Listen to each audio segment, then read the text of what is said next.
This is a Sports Catastrophe production. Hey there, hello, there's Jeff Cutter, and I welcome you to another Sports Catastrophe birthday boy. And the birthday boy for today, January the 8th, is a slugger who played for the A's, Yankees, Rockies, and Indians. He has a younger brother who actually played in the Major Leagues too. He's now 51 years old. He's done pretty well. Unfortunately, he did use PEDs, performance-enhancing drugs, but he did apologize for them. So anyway, his name is Jason Giambi. Jason Giambi was actually drafted in the 43rd round out of high school by Milwaukee. 1,118 overall, so 1,100 players were drafted before him. But he didn't sign and decided to go to Long Beach State, known for its college baseball program. So Oakland found out his talents and drafted him in the second round of the 92 draft. So basically, they drafted him much better. So he actually took part in the baseball tournament at the 92 Olympics in Barcelona, but they took fourth. Not good. Anyway, the A's decided to invite Giambi to spring training in 93, and then he would play in the minors till 95, and he made his major league debut with the A's. He was an outfielder, third baseman, and first baseman, just a guy going around. And then he was given first base once Mark McGwire was traded from the A's to the Cardinals and started that home run chase and all that. Anyhow, Giambi in 98 would lead the team with 27 home runs and 110 RBIs. Not bad, but 27 home runs. McGwire more than doubled that. And in 99, he jumped up to 33 home runs while batting .315. And then Giambi went off in 2000 and 2001. In 2000, he led the American League, the majors in on-base percentage with 476. On-base percentage is basically like percentage of your at-bats that you're on base. No, sorry, percentage of your appearance of your at-bats / plate appearances, because sometimes the walks don't count as a at-bat. No, I think they don't. But anyhow, he led with 47% time. He was on base. Anyhow, walks, he had 137. And he would have 43 home runs, which was second in the AL, and fourth in our base with 137. So he did okay. And somehow he won the MVP over Frank Thomas. Kind of stupid. Regardless, Giambi's 2001 season was nearly identical. He led the league in on-base percentage, 47%, still the highest since 1995, and he walked 129 times. He led the AL in slugging percentage with 660, 47 doubles, and extra base hits with 87. He would bat .342, second in the American League. I would say Ichiro's first, but I can't say that. But anyway, 38 home runs, which was 7th, and 129 RBIs, which was 8th. He looked good. He took second in MVP 22. Ichiro, like I said.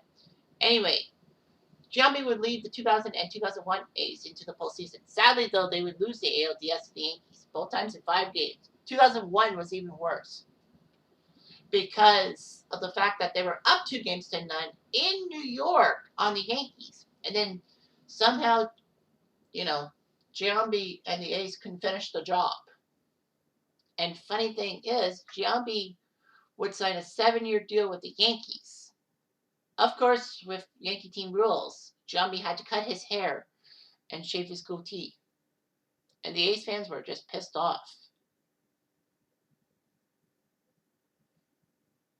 Anyway, every time that the Yankees came to Oakland, Giambi was loudly booed, and fans would let him have it.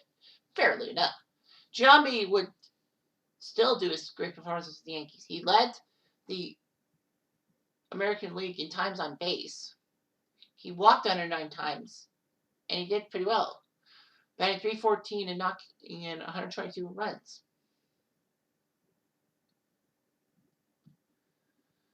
He was 5th in MVP voting. His average would take a massive dip to 250 for 2003. He still led the AL in walks and hit by pitches, too. He was very patient and all that. Unfortunately, he led the AL in strikeouts with 140. And then Giambi had a benign tumor in 2004, which put him on the disabled list. Thankfully, though, it was only 2 months of rehab before he came back to the team. He didn't look good. He only batted .208 with 12 home runs, so it was kind of a downturn. However, Giambi got a resurgence in the middle of 2005. He got his 300th home run the end of July 31st, 2005, and he actually led the majors in walk percentage. 20% of his at-bats were walks. He had 32 home runs and did pretty well. He was actually named Comeback Player of the Year in the American League in 2006. He hit 9 home runs in April, which was made him the Player of the Month, but he was not on the All-Star roster. He still did okay and all that. He would only have 113 RBIs. Well, and 113 hits taken. That was weird. Unfortunately, Giambi had injuries and would have a lot of problems and all that.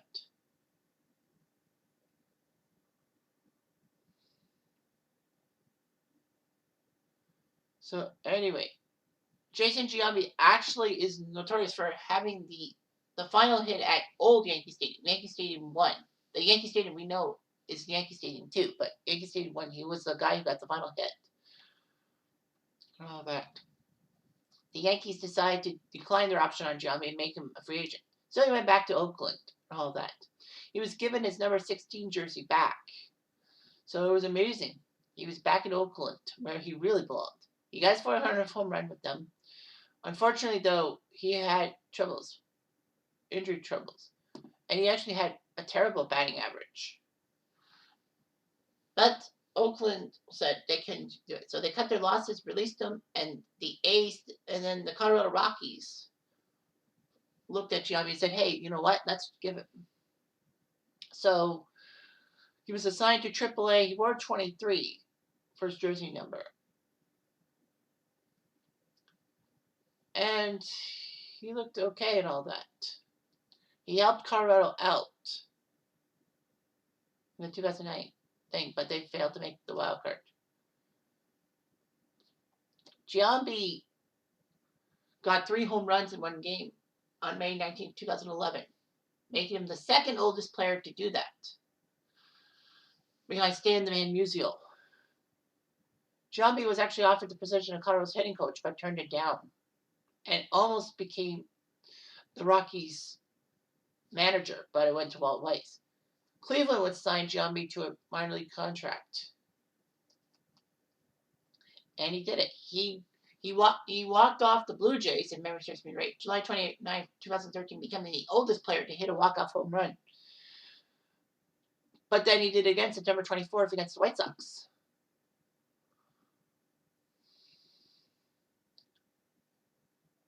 Giambi wore 25 with the Indians, but gave it up to Jim Thome to have it unofficially retired by the Indians.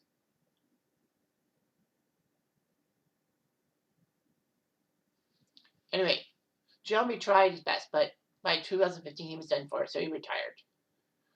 He was the AL MVP in 2000, closed in 2001, the Home Run Derby winner in 2002, and the Comeback Player in 2005. Unfortunately, he had a scandal, the Belko scandal. Thanks to Belko's problems with Greg Anderson, they found out about Giambi's thing. And Giambi had grand jury testimony in the Belko investigation in 2003. And Giambi did say he used different steroids from 2001 to 2003 and injected himself with HGH, human growth hormone, in 2003. Giambi apologized publicly to the media and his fans. And the lawyer who leaked the testimony illegally pled guilty and served 2.5 years in jail. Giambi would continue to apologize for his actions and all that.